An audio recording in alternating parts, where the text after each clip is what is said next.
Well, good afternoon and welcome to this Thursday afternoon thought.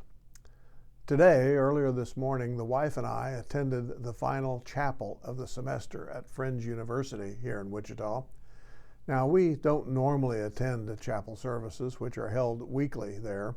We aren't alumni, nor do we have any other connection to the university. We don't know any students there.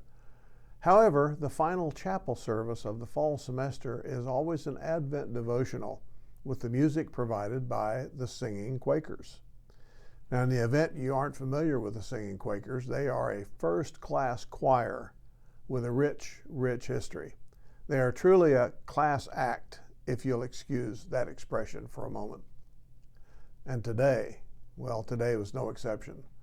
With a mix of Bible readings, songs by the choir, and the traditional carols sung by the audience, the 35 or so minutes that we were there was uplifting and fulfilling for me.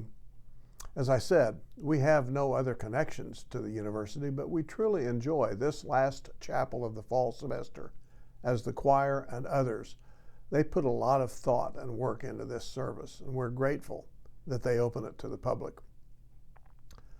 But there's another reason why I like to go to events like this.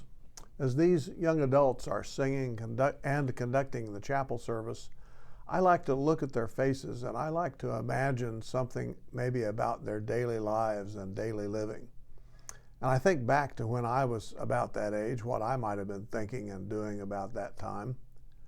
And I also think about the fact that some of these people may live to see the turn of the next century, or at least live to see the final decades of this century.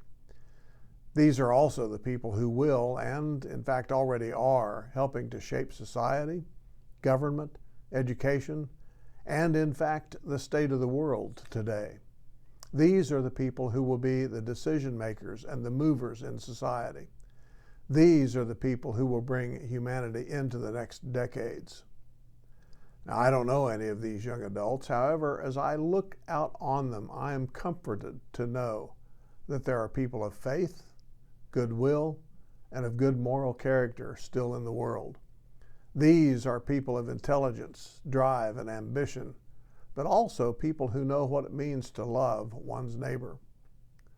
Now, I don't pretend to believe that every last young adult that I saw this morning in these chapel services are going to be like what I just described. Some will fail. Some will be lawbreakers. Some suffer from an intractable mental illness of some kind, perhaps. Others will somehow go off the deep end, so to speak, maybe in later years. I know that, but I also know that there are plenty of these people who are just like I described.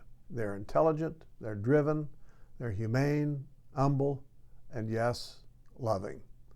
And it brings me comfort as an older adult to know that the world may well not go to hell in a handbasket because of many of these ordinary individuals who come together in common cause and, yes, in love for one another to do the right thing in the right way at the right time for the right reason.